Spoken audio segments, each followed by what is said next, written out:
बे जतिकै भएछ बेमा पनि कहाँ यतिको हुन्छ यति राम्रो बनाएको छ अझै यहाँ माथि ओछ्याउँछ अनि बेलुका त झन् खाना खुवाएर पठाइदिउँ नि त त्यहाँ भाइले हाल्नु त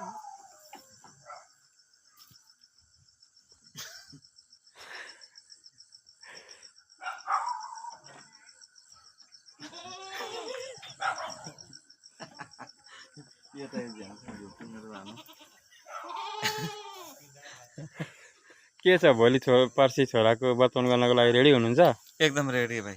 एकदम ह्यापी हुनुहुन्छ? एकदम दुई भाइ छोराको लागि चाहिँ एकदम भिख दिनको लागि एकदम सबै एकदम बोलाइसक्नुभयो सबैजनालाई? मान्छे बोलाइसक्यो भोलि पूजा छ पूजामा पनि मान्छेहरू बोलाइयो 50-60 भोलिको दिन पूजा छ पर्सि तपाईँको उपनयन वर्तमान छ यी सबै भइसक्यो अब रेडी छ ल आमा छालाई हामी सोध्दैछौँ के छ त भान्जाहरूको भोलिको लागि पर्सिको लागि तयारी एकदम ठिक छ राम्रो छ हेप्पी छ मैले सामान लिएर आएको छौँ भोलिको लागि पूजा छ साथीभाइ बोलाएको छ कसरी बाट्ने हुने नाच्न ह्याप्पी ल ल ल ल ल ल बेना ल ल ल म त नाचिहाल्छु यो माथि पनि आइटमहरू सबै हाल्दैन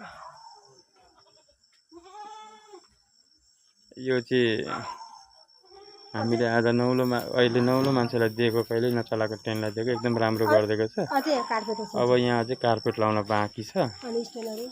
स्ट्यान्डहरू छ अझै धेरै कुराहरू बाँकी रहिरहेको छ यहाँ गेट बनाएको छ भान्जा हजुर केही कुरा बोल अब वर्तमानको लागि रेडी हो तिमी म त रेडी कान्छा मामालाई यो भिडियो पोस्ट हुँदैछ केही भन्नु छ केही भन्नु छैन कान्छा भान्जा के छ रेडी हो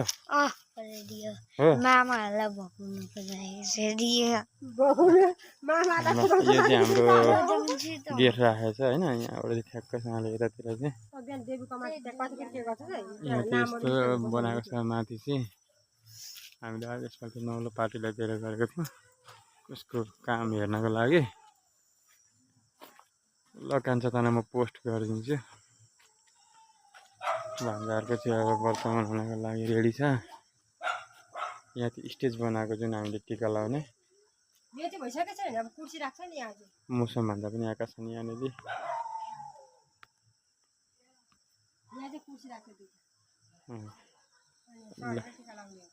ल